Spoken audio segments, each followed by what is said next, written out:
Hi guys, good evening. So we're playing Dragoness Classic. So naata sa kuan nest. Muni ang Manticore Nest. So nagparty mi, a party of 4. So amo ang give sa stage 1 sa Minotaur Nest is kaning mga dagko kayong karabaw.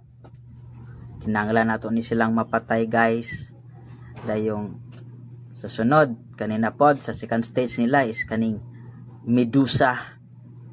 Actually, mo na din ang ihang third stage.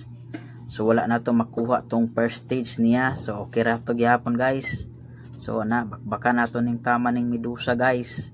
Ingana guys, lihay-lihay ra ta guys. Dayong katigbak ta ni ron. O na siya. So ato nang lihayan na lantawa tuara de higda dapa.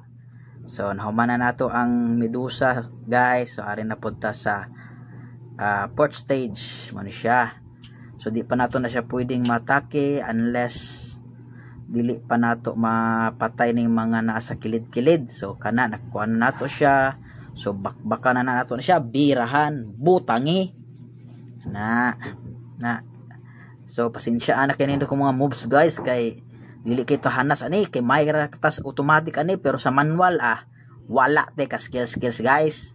Pero ayos lang gyapon ta ni na tirahan hinahinayan la wa na pod dapa na pod. So sige lang, laban lang. So mo na to, human na nato. Pasalamat sa atong mga ka-party guys nga mga kusgan. So mo na ni ang Manticore guys. So na hinahinayan na to ni kabkab tanang tira ipang tira kay gagmay kay tag damage na taon ninyo ika number 3 ko sa damager elementalist pagani ko na ha. So kana bakbaka na to sa tuang final nga tira moto ko tong ice rain.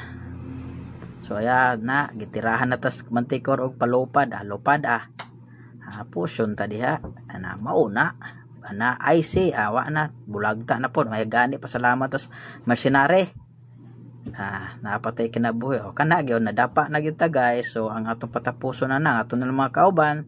So thanks for watching, I love you all.